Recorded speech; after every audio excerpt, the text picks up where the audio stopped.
Mayong adlaw, sikop ang duha ka giilang high-value individuals sa tulsa joint buy-bust operation sa barangay San Francisco, Panabo City, Davao del Norte natong Disyembre 5 ning tuiga.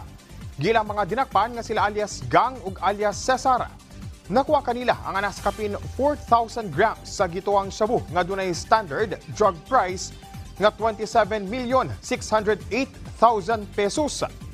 Nagmalampuson ang operasyon sa tabang sa mga personahe sa Panabo City Police Station, Davao del Norte Provincial Intelligence Unit, sa Davao del Norte Provincial Mobile Force Company ug sa Regional Police Drug Enforcement Unit 11, pinubanan sa PIDEA, Davao del Norte.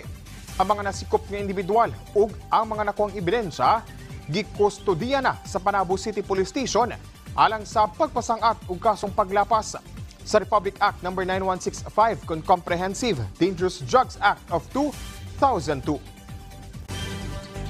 Niarangkada na ang operasyon sa Davao City Interim Bus System kon DC Bus neto Disyembre 5 ning tuiga.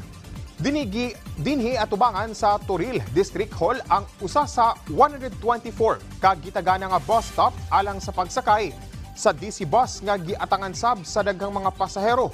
Kinsa malipayon sab sa libreng sakay nga hanyag niini.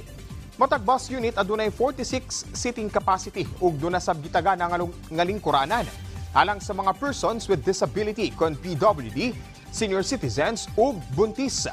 High-tech sab ang mga bus unit sanglita. Ma-monitor niini ang kondisyon sa mismong bus driver. Matag rush hour ang biyahe niini gikan alas 6 hangtod alas 10 sa buntag ug matag alas 4 sa hapon hangtod alas 9 sa gabi. Nakakuha na sab kini og permit gikan sa Land Transportation Franchising and Regulatory Board 11. Giklaro sab sa Davao City LGU nga magpabiling gihapon ang peak hours augmentation bus system sa LTFRB ug ang Love Bus program sa nasyonal nga gobyerno. Ug mo kato mga nagunang balita dinhi sa PTV Davao. Ako si Jay Lagang para sa Pambansang TV sa Bagong Pilipinas.